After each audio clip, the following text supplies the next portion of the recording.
is the beginning of one of the most beautiful books ever written in the English language, Paradise Lost by John Milton, written at the end of his life. Of course, it was completed in 1674, the year of his death, and it is by far the most important epic poem that was ever written by Milton, because Milton himself wrote many epic poems like Paradise Lost, Paradise Regained, and other poetry, which is by far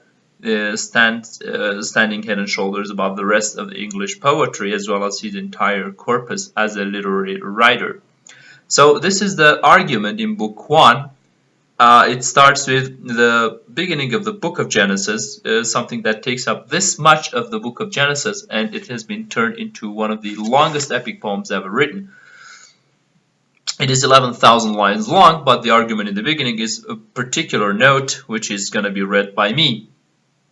Of man's first disobedience and the fruit of that forbidden tree, whose mortal taste brought death into the world and all our woe, with loss of Eden till one greater man restore us and regain the blissful seed, sing heavenly muse that on the secret top of Oreb or of Sinai didst inspire that shepherd who first taught the chosen seed.